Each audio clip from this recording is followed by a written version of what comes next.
Just a moment. We'll be able to share the slide shortly.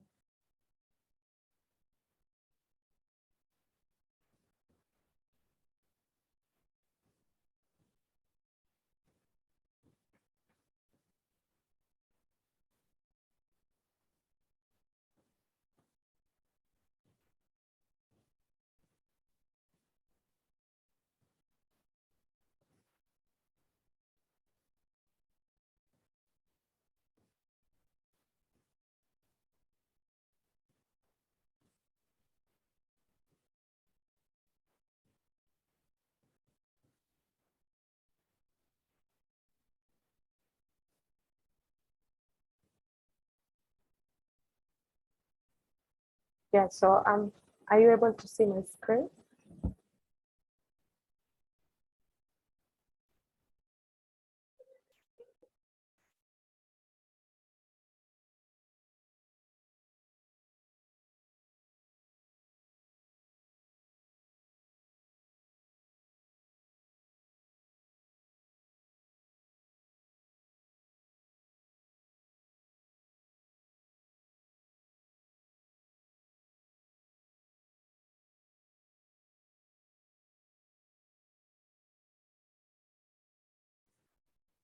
All right, thank you very much. So today on the review session, our speaker is called Nabangala. Anne is one of the ARIN fellows who benefited from our NDC FFP program. And that is the NDC stands for the Nationally Determined Contribution Finance Fellowship Workshop that we had here in Kenya, in Naivasha, bringing over 40 researchers from across different parts of Africa. They went through a training workshop, and some are also able to be given sub-grants to do some studies around NDC.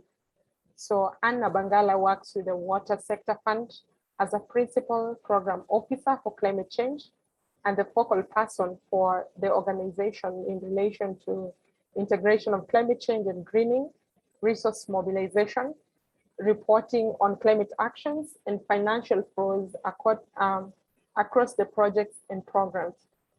The reporting is to the Ministry of Water and Sanitation and Irrigation, where she is also a core team member of the Ministerial Climate Change Unit. She holds a Master's of Science in Project Management and a degree in Natural Resource Management.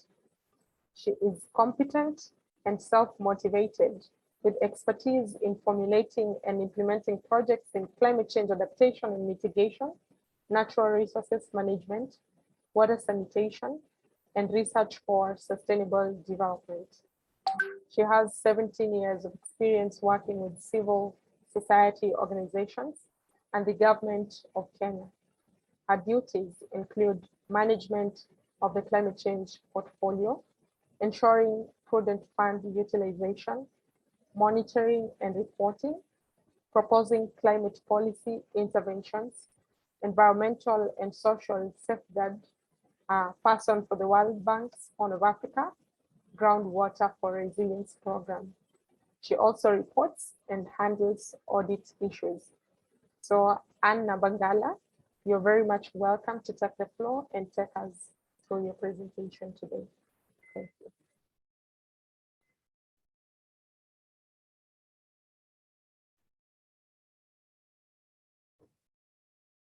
And can you hear me?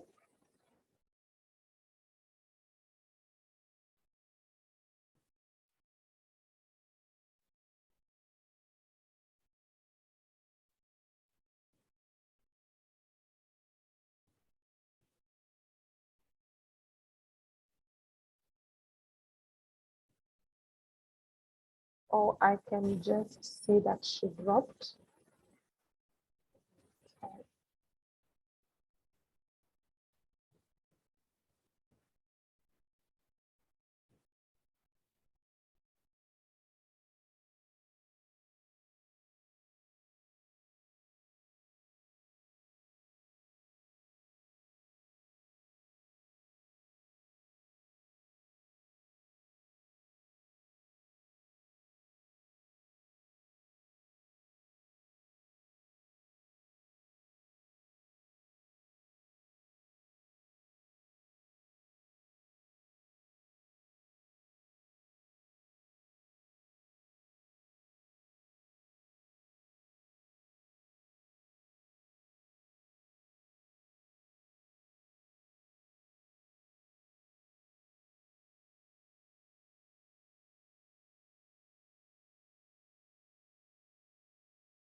kindly bear with us. Anne is having a challenge, but please feel free to share any questions you'd like to know about the Africa Research and Impact Network, even as we wait for ARIN.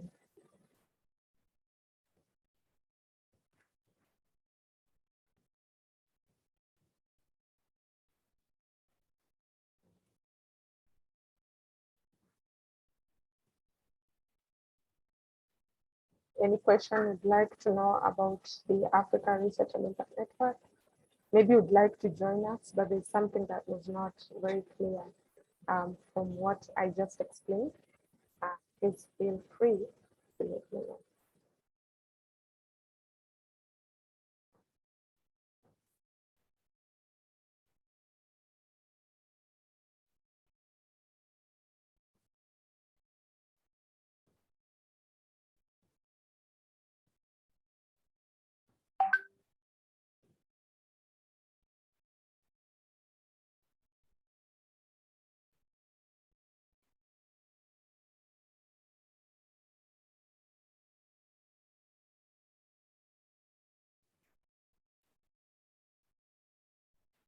Okay, so as we wait for Anne, I can see one of my colleagues, Fini, has joined, and I would like Fini to kind of take us through the NDC program, finance fellowship program that we had at the Africa Research and Impact Network, and just to explain to us more about the program and what are some of the achievements that we've managed to have. Yes, I can see Haron says, tell us about ARIN projects.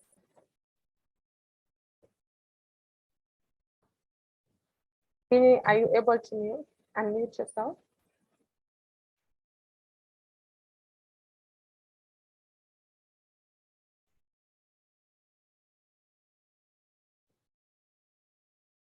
It's okay.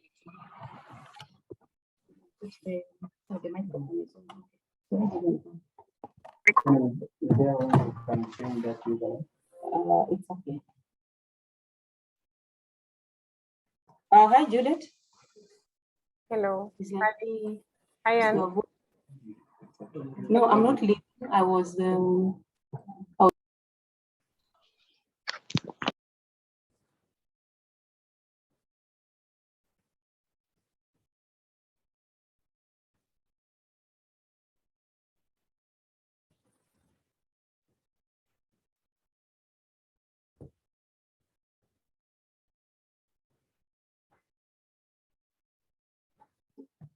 Hi, Juliet. This is Anne. I'm using my colleague's laptop. Can you hear me? Yes, and we can hear you. Could you kindly rename? I just realized that I muted you. Yeah, I had to because mine completely refused. Okay. Yes, could you please rename to Anne so that I can be able to identify you?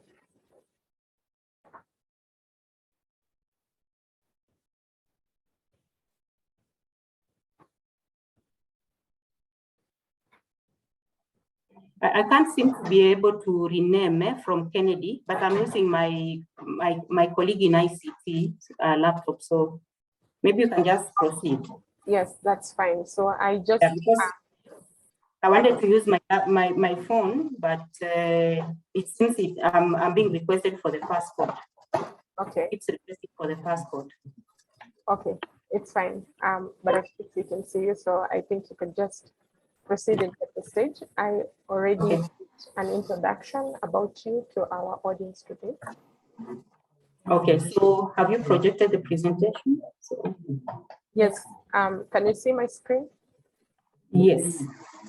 All right, so I can just. Okay, thank you.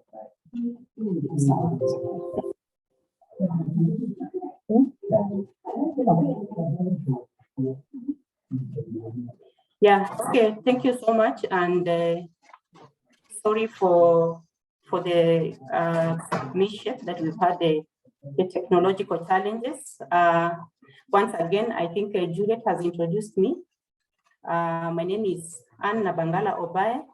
I work with the Water Sector Trust Fund as a Principal Program Officer, Climate Change.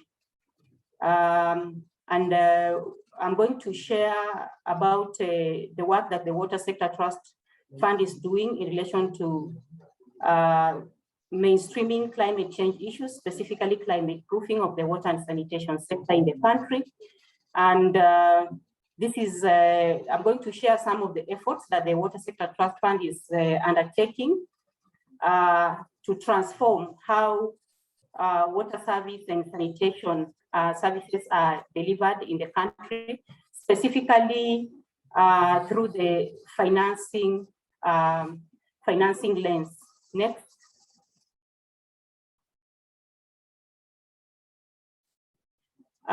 The presentation outline or the discussion, first of all, is to look at the introduction, where in the introduction is to share about the situation in Kenya when it comes to climate change issues and the specific parameters that affect the water sector in the country.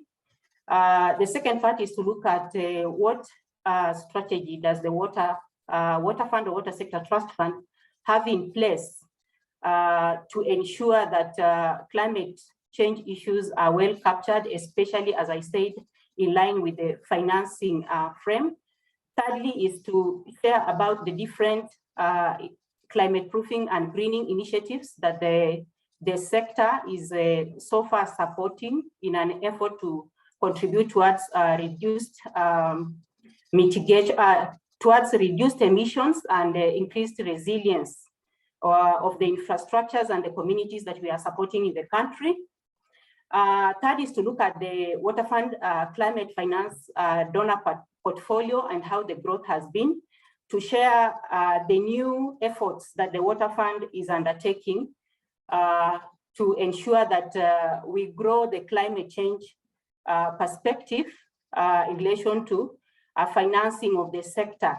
Because the water and sanitation sector, when we look at the National Adaptation Plan, is among the sectors that are less funded in the country, and therefore the Water Fund is looking at how to better this and increase this portfolio. Further is now to try and bring this on a continental perspective. Look at what is happening in terms of climate finance, especially the donors, how they look at climate finance, giving examples and the different areas where the donors are focusing on.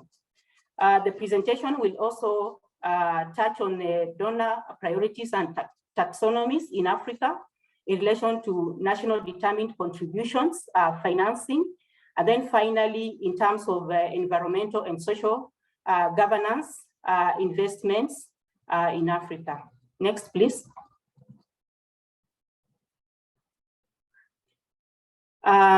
Thank you. So in the background, I talked about Kenya. Kenya is a water scarce country. And at the moment, we are faced with a number of challenges. But key to note is issues of droughts and floods. And this has seen effect of the erratic rainfall, which has affected the water cycle.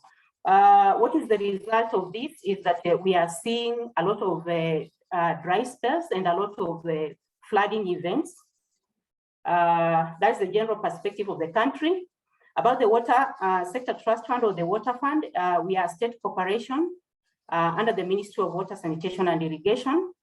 And we are mandated to assist in financing water sanitation and water resource management projects, especially in the underserved, rural, marginalized areas and urban areas. Our mandate is anchored in line with the Water Act 2016. Next. In the Water Fund climate strategy, this forms the basis of the climate change in the water and sanitation programs geared towards addressing current and future climate variability. This Water Fund climate strategy is also a blueprint that the Water Fund is using to connect with the sector investors to build to foster the old partnerships and build new partnerships towards mobilizing more resources. The Water Fund Climate strategy is also at the moment looking at how we can encourage more of clean energy than use of diesel fuel in terms of pumping of water and other water service delivery technologies. Finally, the Water Fund Climate strategy is also looking into research, especially on renewable and green technologies. And so far, we have had partnerships with the Climate Technology and Center Network to try and look into the possible options that the country can adopt so that we can reach out to partners in the public and private sector and try to marshal for more resources. Next slide, please. In this slide, these are some of the initiatives. And kindly zoom in a little bit. I cannot see some of the text.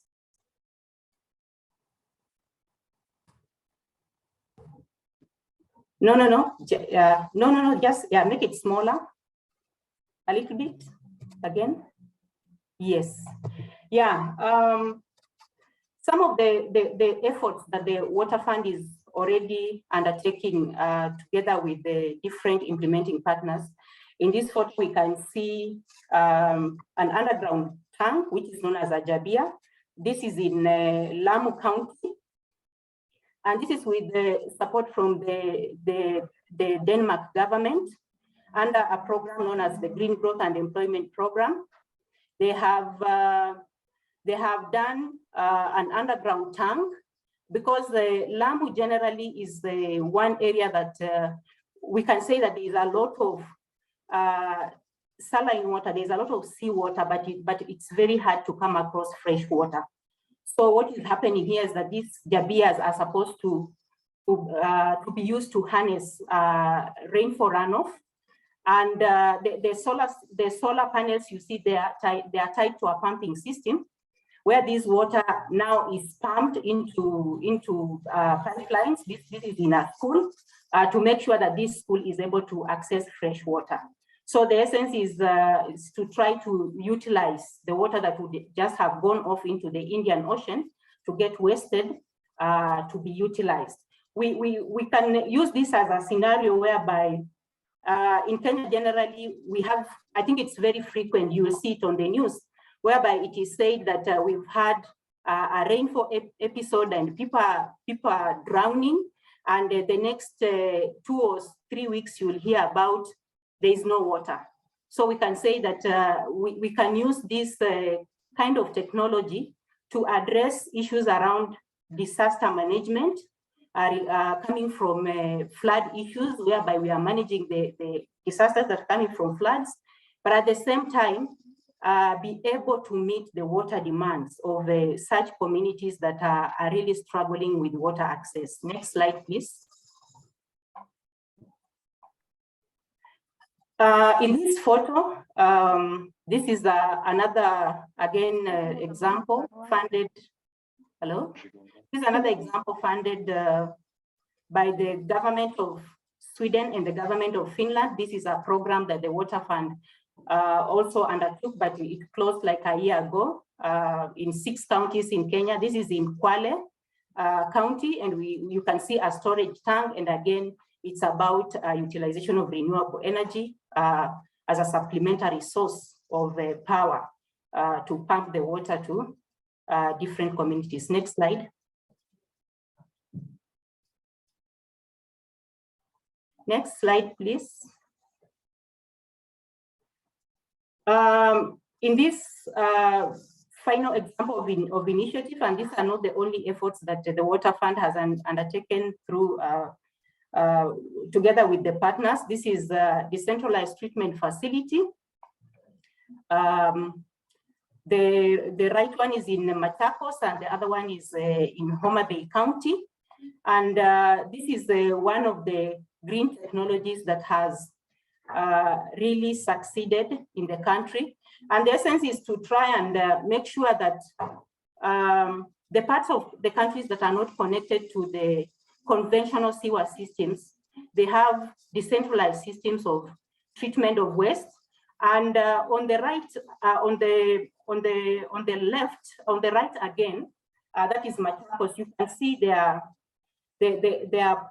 let me say ponds there. The sense is that this treatment system makes sure that when the waste is treated, we don't end up, especially the effluent. By the time it ends up in the river system, it is almost, you can use that water for, let me say, for irrigation. It's quite safe. Yeah. So next slide, please.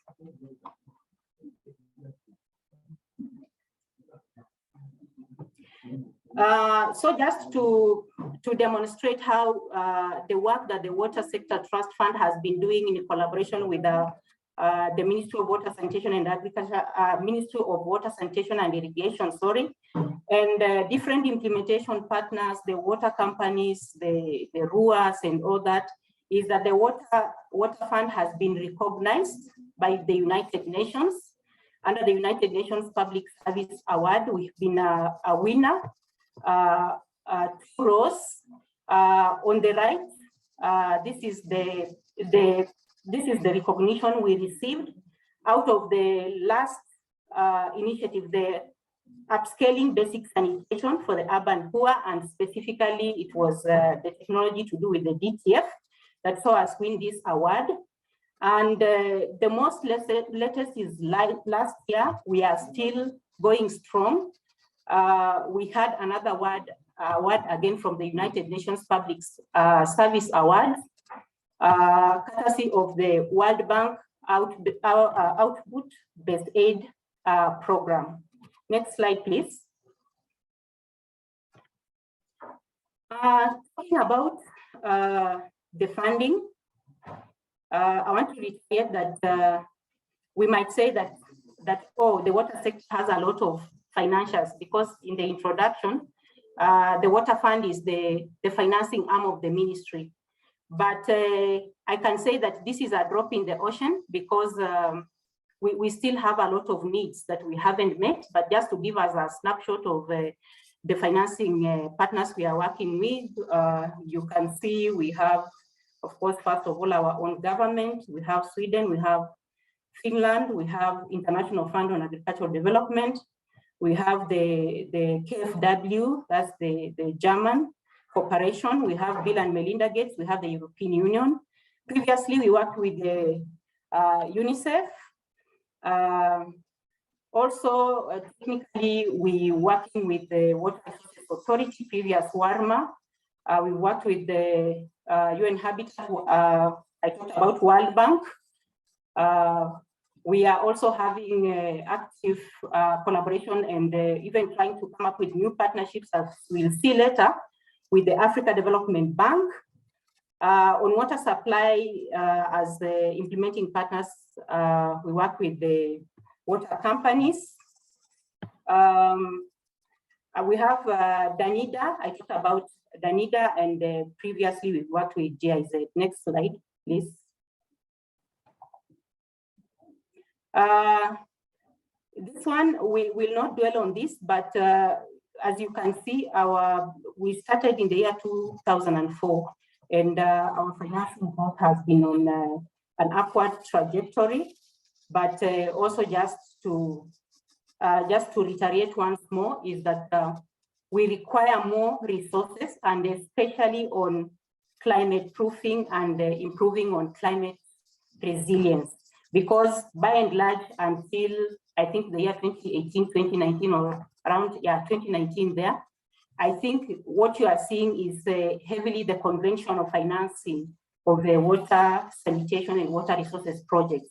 But as we know, the issues around circular economy, sustainable development, climate change, and all that, there are issues that we need to focus on to make sure that we are focusing on sustainable development.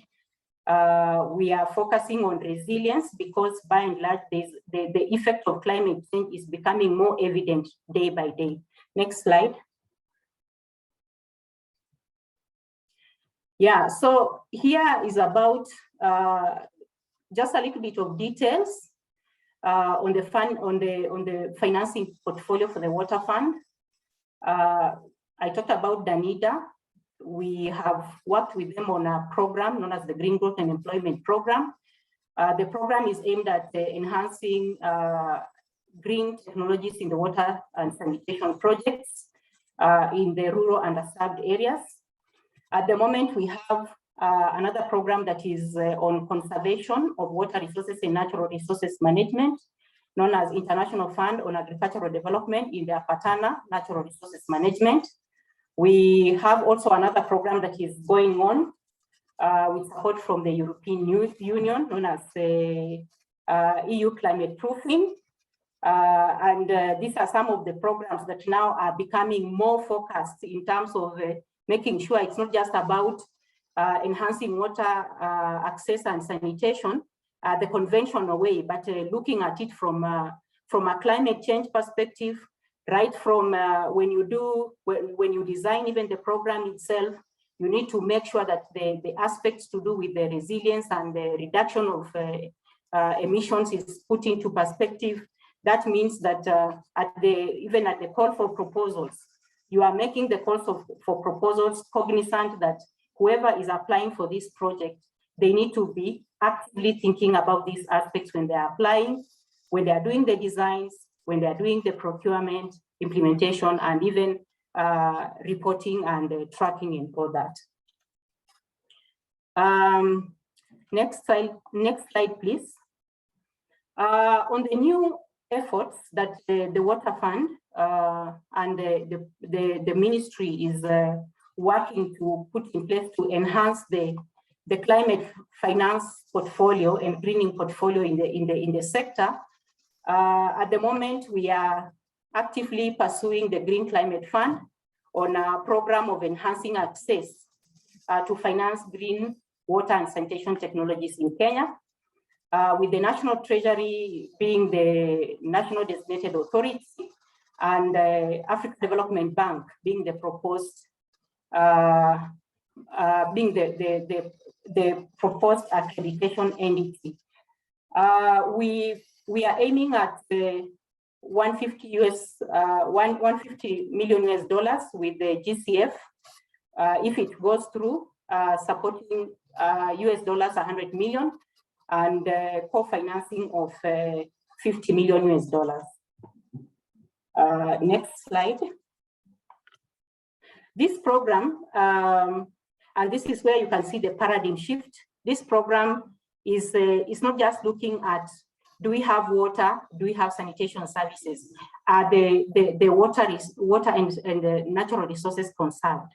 That is good, but it is not good enough. But this program is actively looking at the shift in terms of low emission, sustainable development pathways, and how to increase resilience in relation to sustainable development in the sector.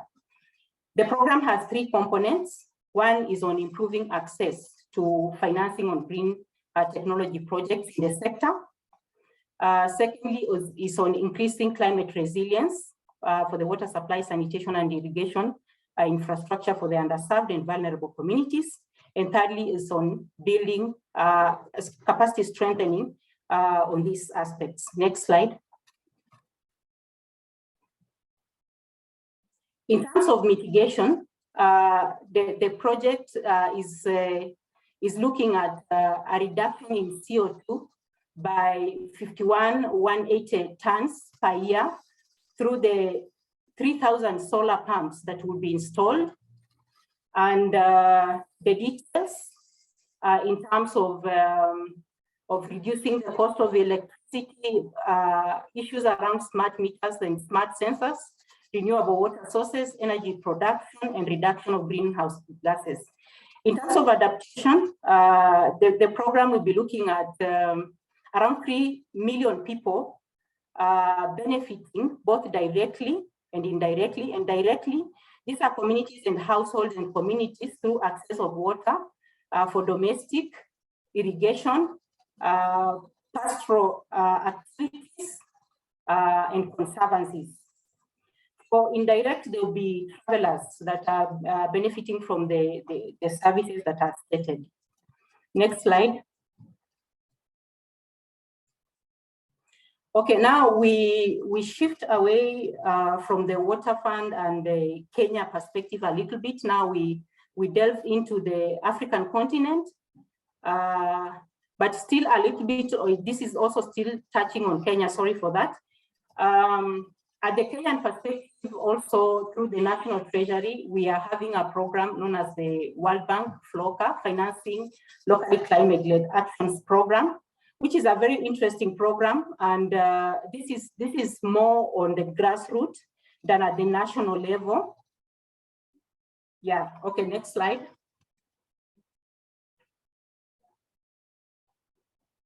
Next slide, please.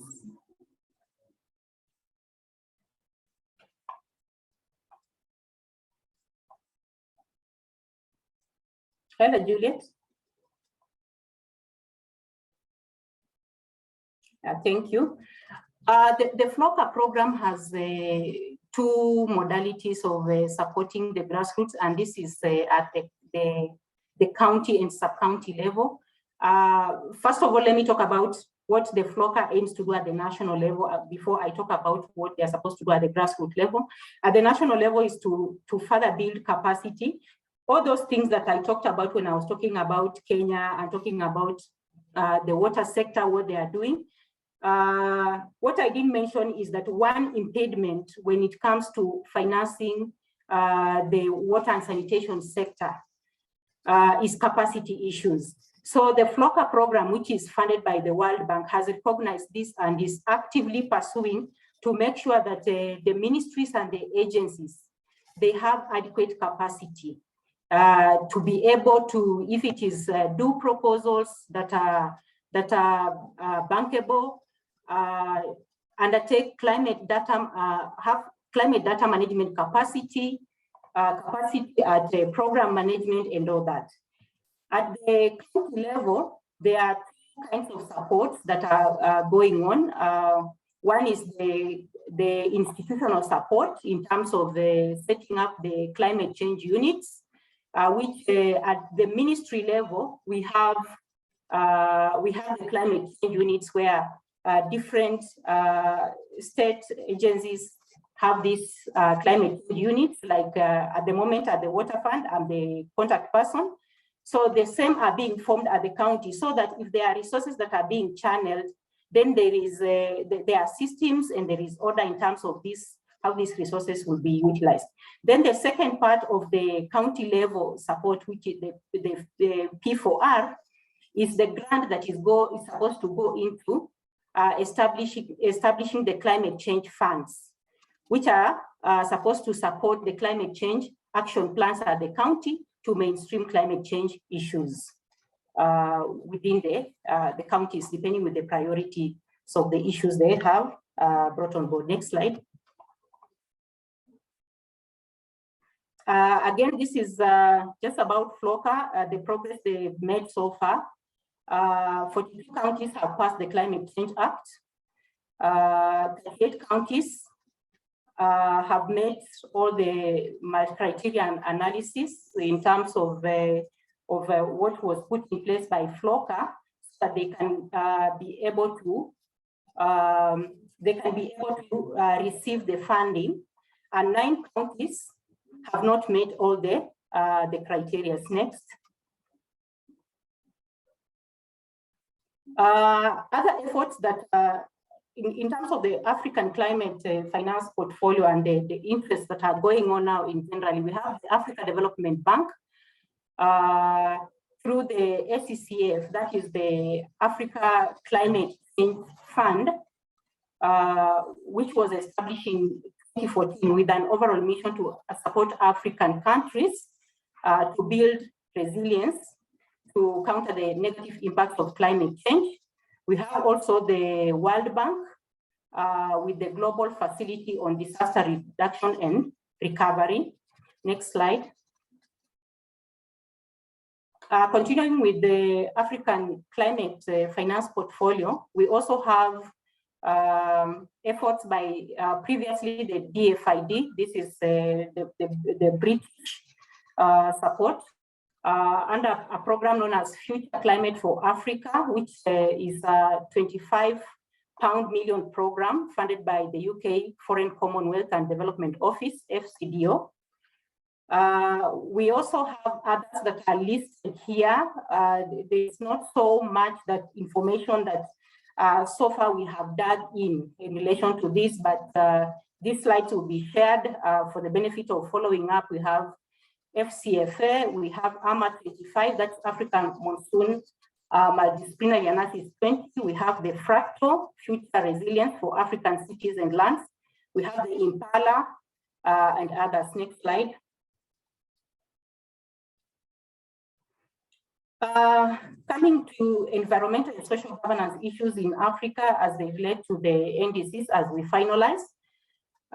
Juliet, kindly just zoom in a little bit. I can't see all the text, just a little bit.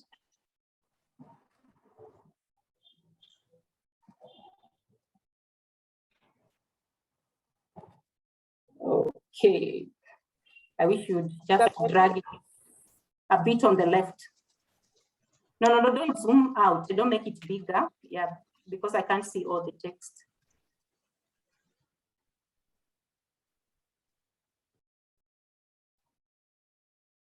Just make it a bit smaller.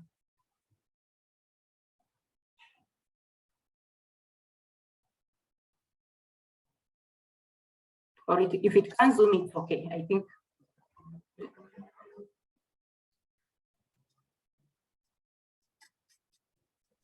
Is it better? It's okay. I'll just do with that. Still, it's eliminating some text, but it's fine. So, in terms of financing NDCs around environmental and social governance, there's a lot of emphasis on there's emphasis on adaptation rather than mitigation. If you now link to my first slide when I was doing the presentation on the Kenya climatic situation, because of the increased incidences of floods in the continent, and also there is a lot of interest on supporting technology transfer and capacity building. Generally, for Africa to unravel NDC pathways, it's important for Africa to tackle its key challenges that are aimed at building a foundation of low carbon economy. And among them is adaptation, food system, waste management, packaging, habitation, electronics, textile, and fashion. Next slide.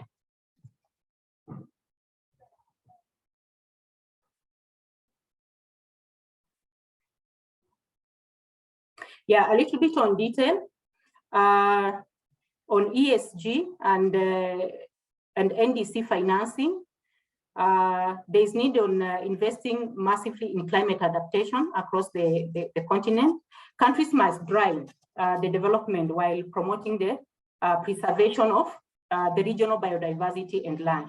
Like, development is very important. Most of the African countries are keen in terms of being developed. They are chasing the Western countries, but let us not forget to conserve.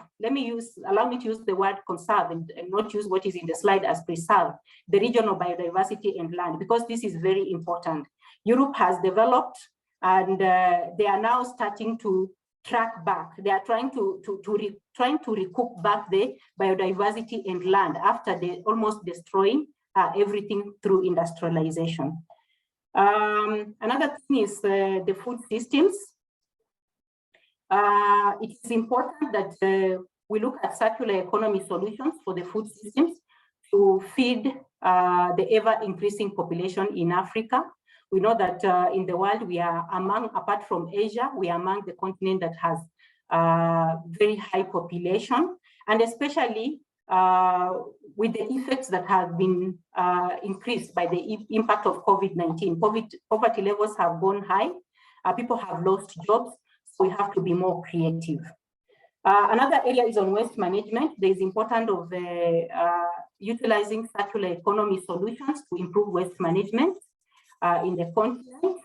And from research, by the year 2030, we can create a lot of jobs, green jobs, through circular waste management and green food systems. The other is in packaging. We need to encourage a lot of recycling rather than one-off use. This one is good for our environment, and also it will support a lot of creation of green jobs and minimize pollution. Next. Next is on habitats.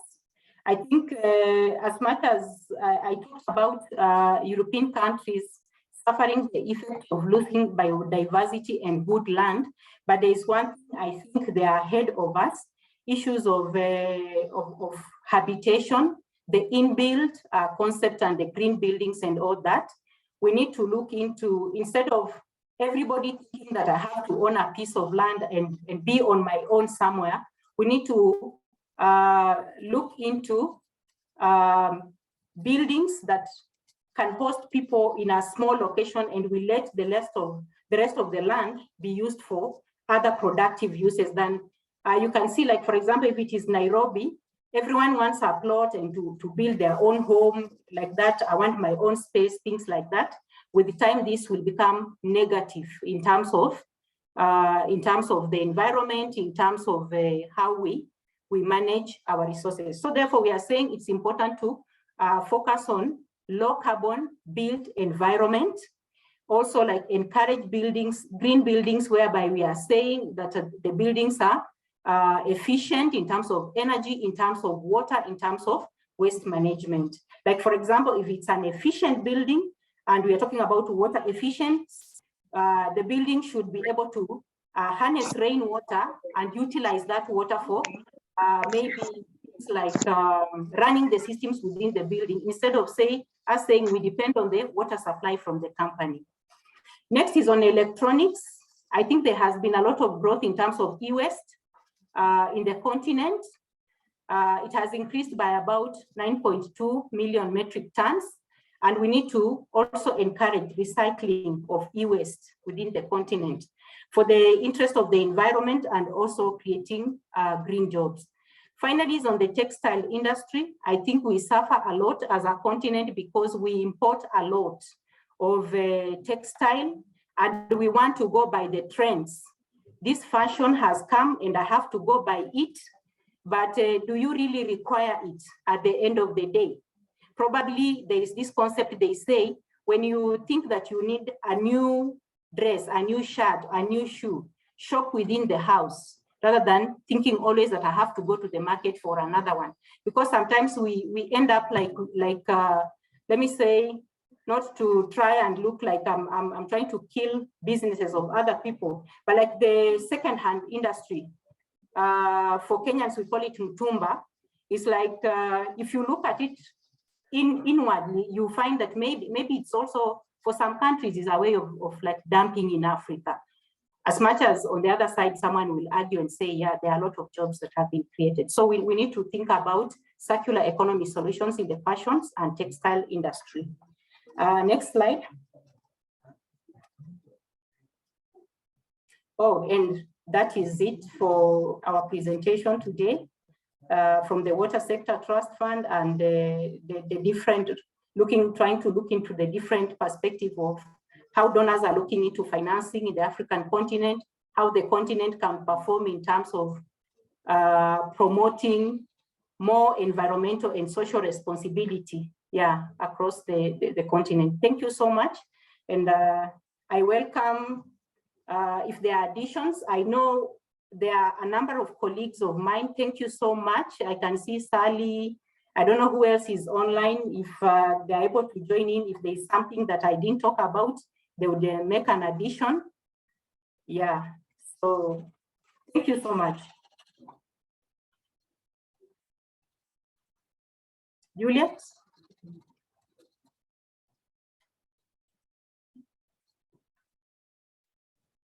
Thank you very much, Anne.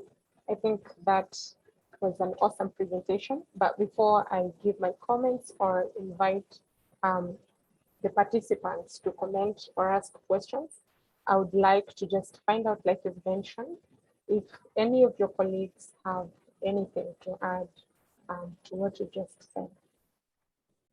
Yeah, I've seen Sally, I have seen Namarome, I have seen one of my colleagues but it seems like she dropped again. Miriam Chebungei, she's online. Miriam Chebungei, we sit in the Interministerial Committee on Climate Change at the ministry. Yeah, and we are working a lot on this. She's our point person on FLOCA, the World Bank program. So if I forgot anything, colleagues, kindly welcome. And if I didn't see anybody that, I haven't mentioned your name, kindly just feel free to chip in. Thank you.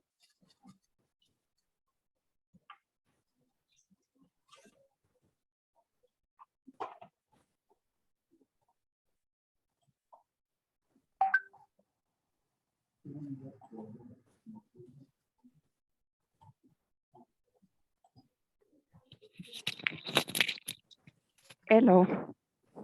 Hi, Miriam. Hi to you and hi to Juliet and colleagues. Thank you for this opportunity and thank you, Anne, for the presentation. Thank you. Maybe a point to note and to add on the presentation that has been made by Anne is that the establishment of the climate change units in the various sector institutions is to ensure that there is mainstreaming of climate change actions in the sector programs. And this, the ministry is working to ensure that every institution has a unit that is able to mainstream the actions within the institution. Secondly, on the FLOCA program, the key focus for the FLOCA program on capacity building the national institutions is to enable them to come up with bankable project proposals, which is very key in development of the projects that will be implemented in the counties. That was my key addition based on the presentation. Otherwise, thank you, and thank you so much. Thank you, Miriam. Thank you, Miriam. Do you have anyone else from Waterfront who would like to add from Anne's presentation?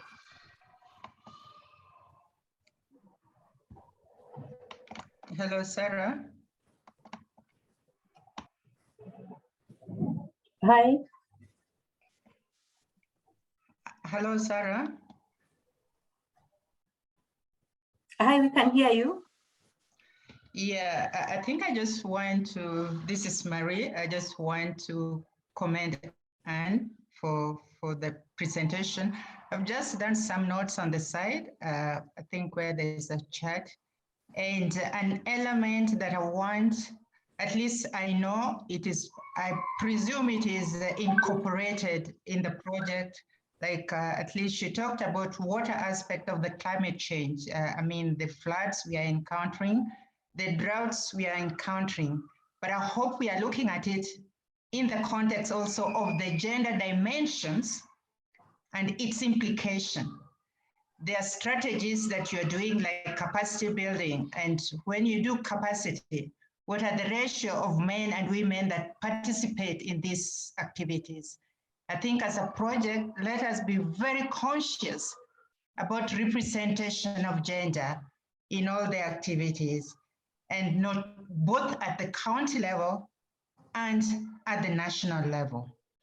And sustainability, we need to look at the sustainability of this. You know, the funds are coming from, I mean, World Bank, African Development Bank, etc. But at national level, how are we taking care of sustainability of these projects beyond the funding, because at times the donor funding dries. And I think I'm saying that even the budget line in the notes, you must do gender analysis to see how these budget lines really affect men and women as you implement the project. Again, another issue I've raised is the water runoff. I mean, you are doing rainwater harvesting, water management in Lamu, that is commendable. But look at what is happening in other regions in Turkana, what we see. As a country, why aren't we doing rainwater harvesting? I'll give you an example of Burkina Faso, where at least I served in those countries. I mean, little water comes in only 3 months, but little water that comes is harvested. So let us also focus on scaling up of rainwater harvesting. I rest my case. Thank you. Thank you, Marie. I don't know, Juliet, you are moderating. Could we respond to some of the concerns, or do we wait for more? Yeah, I just wanted to check from the side to see if we have any more hands raised, but I can't see any. So I think you could be responding to Marie. And Marie, thank you very much for raising very important issues. And please go ahead. Okay, thank you, Marie, and thank you, Juliet. First of all, thank you so much.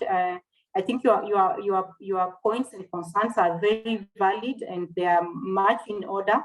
The first one is on gender issues in relation to our programs. Just to affirm to you that in this little 1.5 hours, it would not have come out clearly that gender considerations are the center of our design, our implementation, and even at tracking. As an institution and as a sector, we have the gender committees. And whenever the implementing partners talk of the water companies, talk of the water resources use associations, talk of conservancies, talk of community forest associations, whenever they make applications for support of funding, one of the key areas that they must meet is, first of all, the issue of gender in relation to the national provisions, the third gender rule, and if not a third, then above that. Those are some of the things that we check even at the pre-screening before a proposal even proceeds. On the new efforts that we are pursuing with the Green Climate Fund, on the new program that we are trying to develop.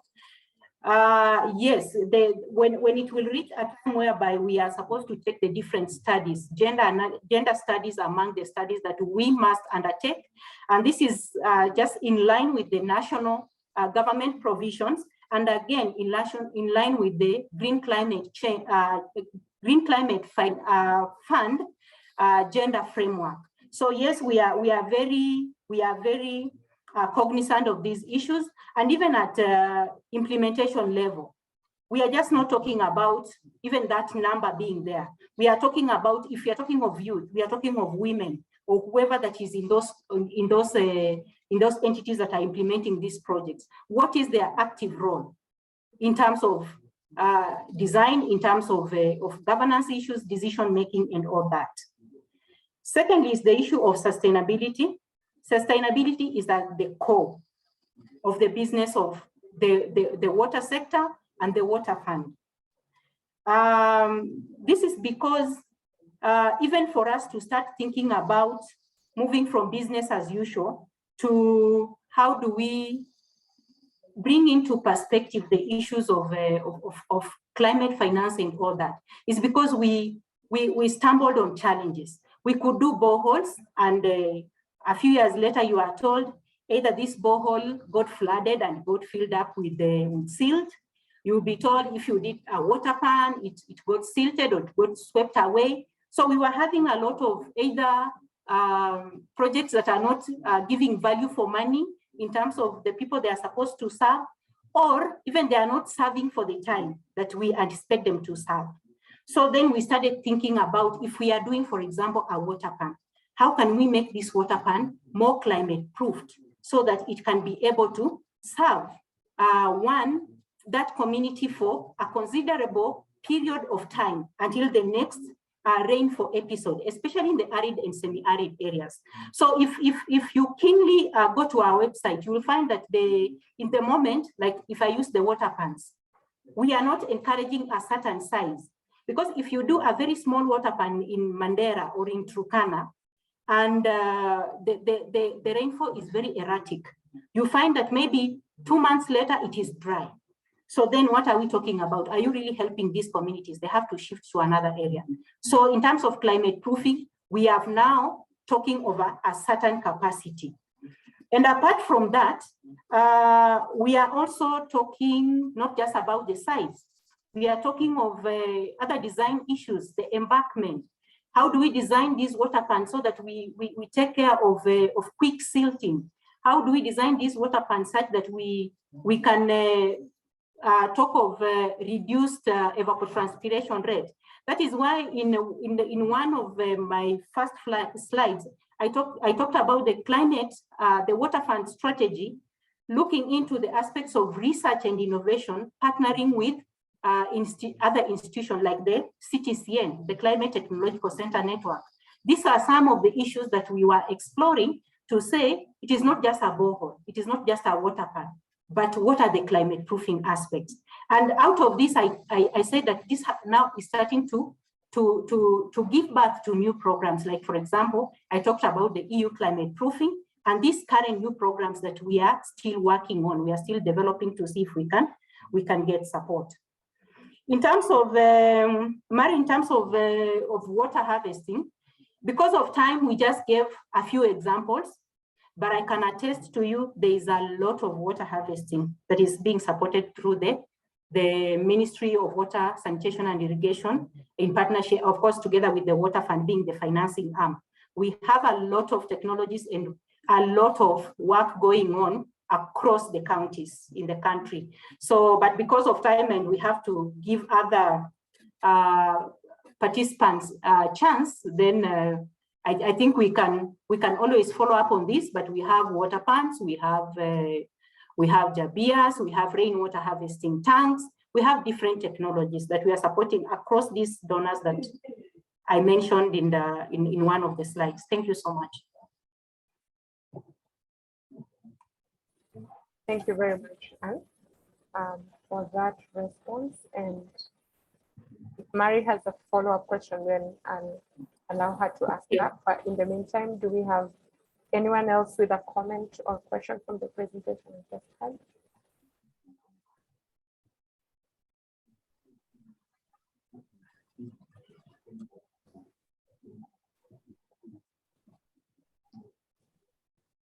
Yes, I can see Tom Zanda. Please go ahead and ask your question. Thank you so much, Juliet. And yeah, thanks, Anne, for the great presentation. It's nice to see the good work that the Trust Fund is doing. And I just noted that the Water Fund won the 2021 United Nations Public Service Award. Thank you. It shows that there's some good work ongoing in the Trust Fund. My question is, and I think it links to one of the questions asked earlier on rainwater harvesting. We are aware from your presentation, and I think most of us are aware, the impacts of climate change that have been studies have shown that already Kenya is a water scarce country, but the impacts of climate change are likely to make this scarcity deteriorate further. It's predicted that the rainfall patterns will be a bit erratic. I think maybe you are aware of this already. So we expect rainfall for a shorter period of time.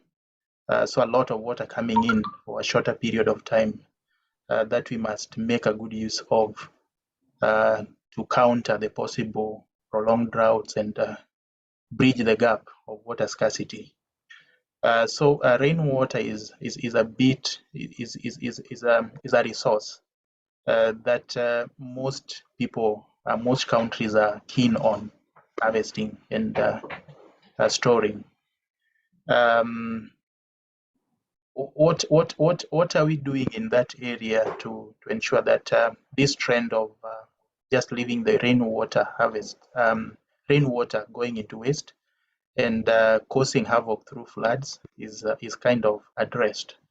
Then the second question, which forms the main part of my question, is to what point do research inform some of the activities of the trust fund, especially modeling or flood modeling using the design floods, for example.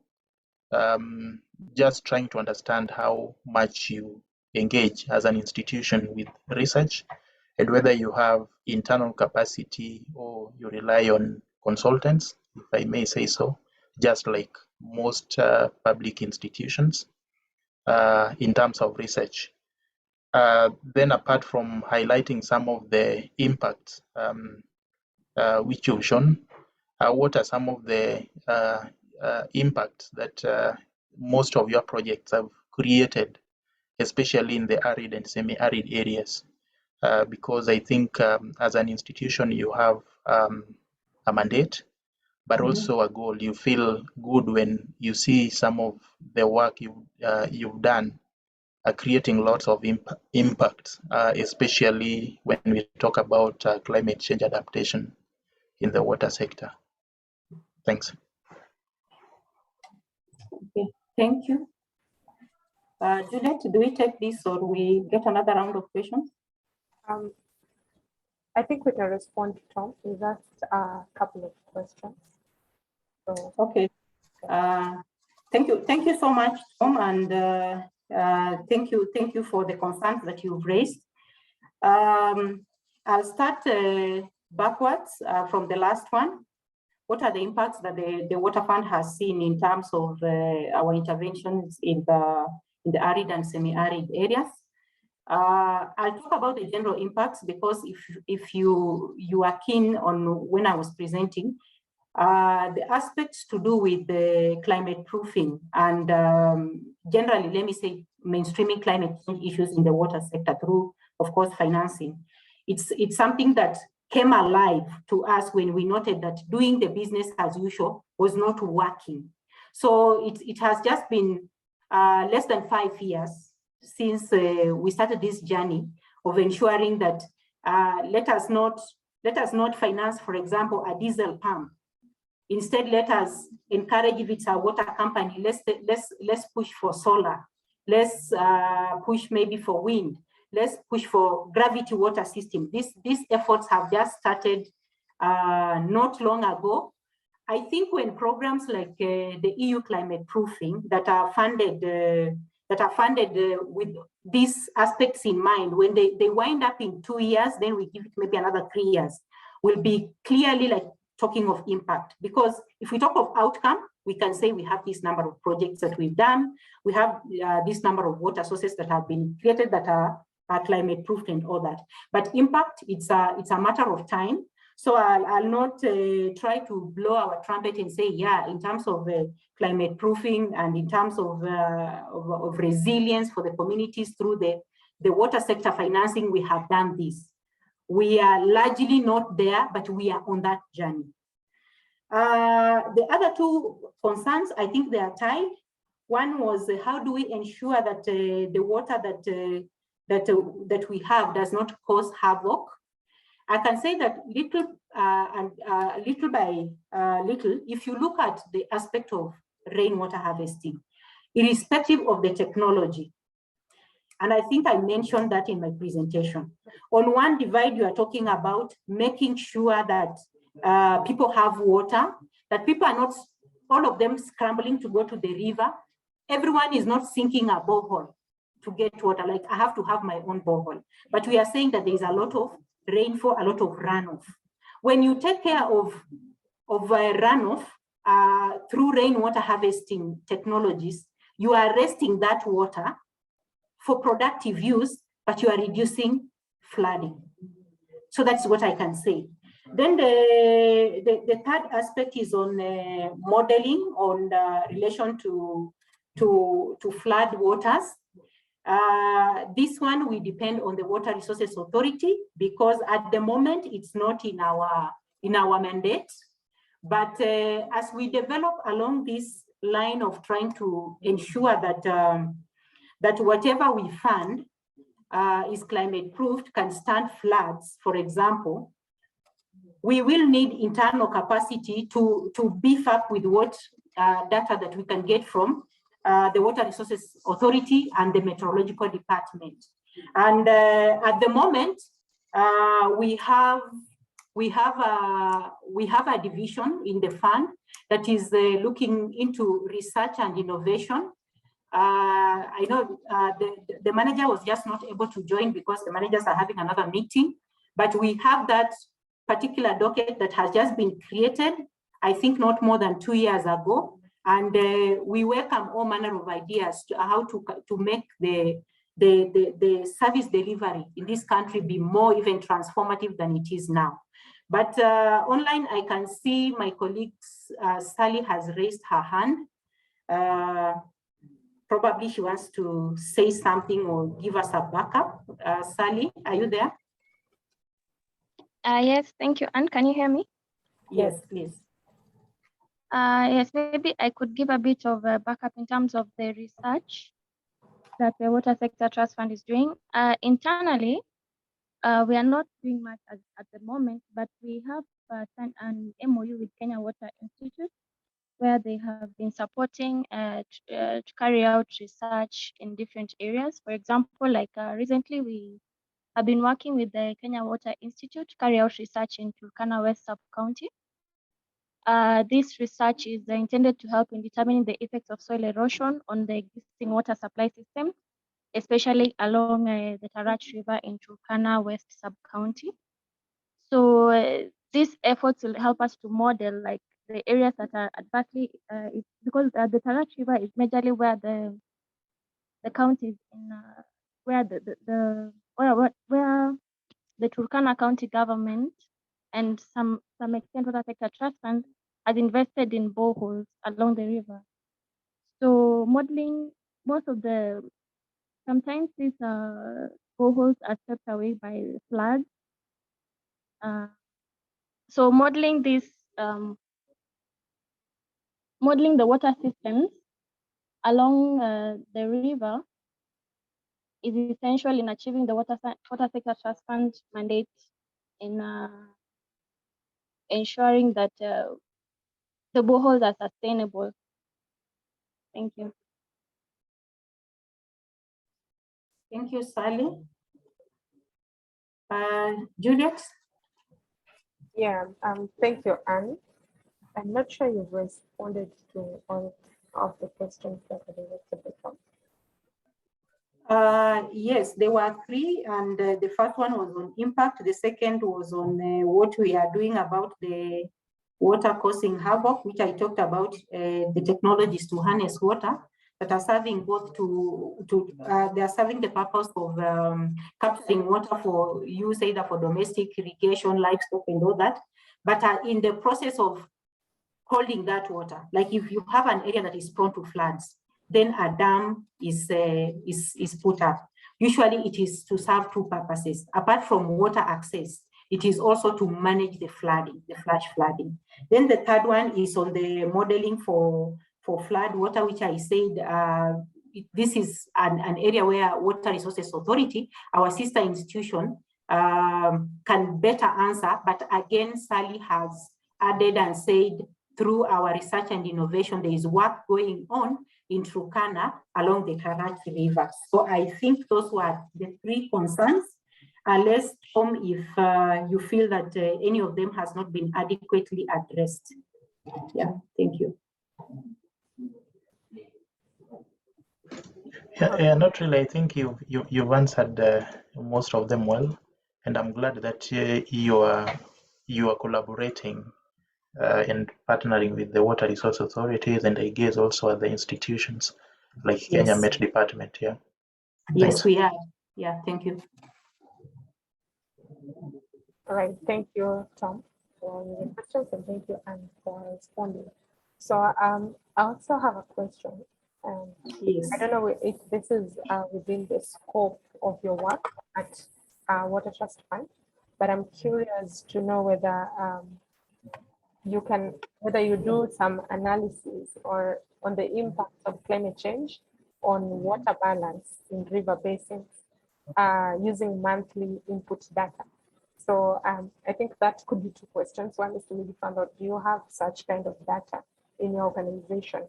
And if you do, how do you kind of do the analysis of the impact of climate change on water balance in river basins? Because I think we have experienced several cases where our rivers dry. Thank you, Juliet. One is to say that in terms of if we have such data, no, we don't. But through the Water Resources and Climate Change Division, where I am anchored, it's the department that where I work actively from within the fund. We have been financing water resources user associations across the Republic of Kenya. And of course, working together with the Water Resources Authority, there are a number of activities that we fund. Among them, the abstraction surveys, which end up producing reports on abstraction, and pollution surveys to produce pollution reports.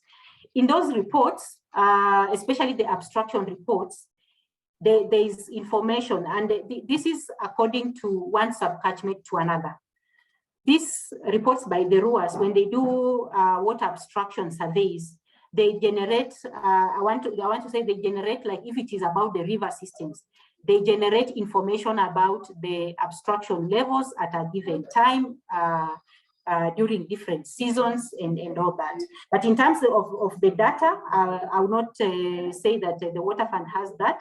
But from my thinking, I think the Water Resources Authority, again, being the institution within the sector mandated with issues around water resource management in the country, they cannot lack such data. Yeah, thank you. All right, thank you so much for the response. Let's try if anyone else has a question or a comment to add.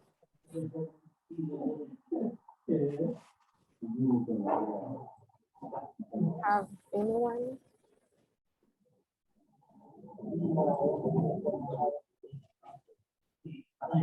All right, so I think we don't have any more questions, but should you have something for us, I believe you can still reach us through our email, which I will share with you after the presentation.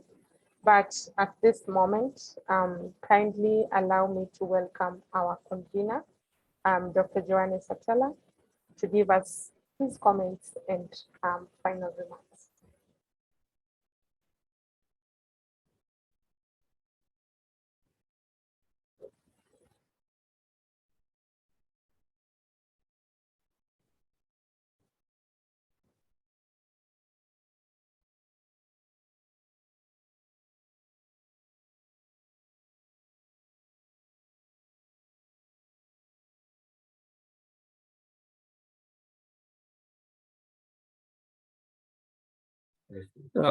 Good. Thank you so much. And my apologies. I'm actually struggling with the network issue. But I want to say that that was really, thought-provoking. And we're very grateful for your insights. Thank you. I think the most important points that are coming out of your presentation is the complexity that characterize this particular very important livelihood assets, such as water, which is very critical when you look at it from the angle of livelihood, but also from the angle of other shocks such as climate change. You realize that water becomes very important. From access point of view, you might just think that water is something you go and get from the river and then use it. It's as simple as that. But then from what you're telling us is that governing this resource is much more complex than we think, and particularly the fact that governance aspect basically is what determines what we would call the ability to access clean and quality water for various purposes. So from a very basic point of view, I want to say that this particular talk has helped us to understand really, the mechanics that involve the management and the processes around delivering some of the resources that we have, such as water. But then the issue is bigger than that, because water is not just about water. It's a whole set of environmental variables that really link into the water phenomena. We have the catchments, we have the sectors that are, part of this particular, catchment systems, and all these play a role in terms of ensuring, or in terms of contributing to the quality and the quantity of the water that is available for us. In the context of climate change, this debate is very critical, and both because water is both a victim of climate change in terms of droughts, but also when we have climate change, rains and unexpected rains and climate change shocks such as floods, we again have to deal with this issue around managing the water as well. So I want to say thank you for helping us to begin to think about the governance issues. And I think for the research community, which is in this place, this is a very good opportunity for you to begin thinking about some of the questions that we need to answer. These things are not just happening in Kenya, as we have seen, but they are really, broad-based. They're continental. The same situation we experience here in Kenya. There are a lot of, perspectives that apply in other African countries. So these problems have a lot of, or the way they happen, have a lot of learnings for us to take up and for us to see. So for researchers across the continent, let's begin to think about, transformative natural resource governance. What governance models would really, come to place, to support, champions such as Anne, who are really, on the face of, the consumer, the face of, the person that needs, that particular water. How can we support with evidence, governance approaches and models that can really be able to support, them in making adequate or in making proper decisions, which are timely, but also which are able to take into account the future, circumstances in light of, some of the global challenges that we face, such as, like climate change, and even COVID-19 just proved that water is also really can be a very critical resource in such times. So I would like to encourage researchers to think through, begin to think about some of those huge questions that we can begin to push in terms of developing empirical evidence, in terms of PhD, research, in terms of master's thesis, in terms of the different trainings that you are undertaking, because it's only through that your work, whatever you are doing, whatever research that you are doing, will make an impact to the society through linking to the policy players and practitioners such as Anne and the rest. So with those very few remarks, I just want to say thank you so much to everybody who has participated in this particular seminar. And I look forward to seeing you again in the next seminar. I hope the report and some of the insights that have emerged from the discussions will be shared with the participants so that the discussion can, continue as we build on some of the pertinent points that continue to emerge from this debate. Thank you so much. Thank you. Thank you very much, Dr. Atela, for the excellent closing remarks, but also just giving us food for thought around the topic of climate change and water. So we have come to the end of the session, but before I officially close this off, I would like to inform all of you that next week we have a very, very interesting topic on the decoloniality discourse in Africa and what lessons we can get from the ARIN decoloniality seminars. We will be able to share this invitation with all of you in the call today, and we really hope that you will be available because we have a lot more in store for you next Friday. Before we close the webinar, we usually ask our participants to open their videos so that we can be able to see you and also take a virtual selfie with you. So kindly, could we please have our cameras on?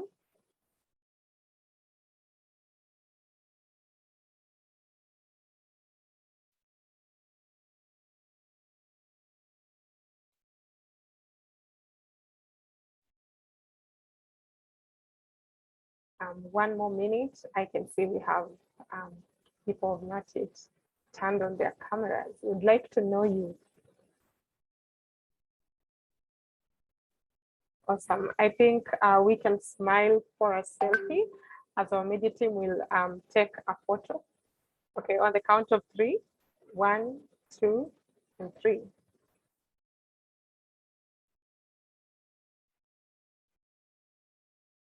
Aaron, are we good? Awesome. All right, thank you very much, everyone, for joining the ARIN Friday review session. My name is Juliet Elwatch. See you again next Friday. Thank you and bye. Thank you. Thank you. Bye.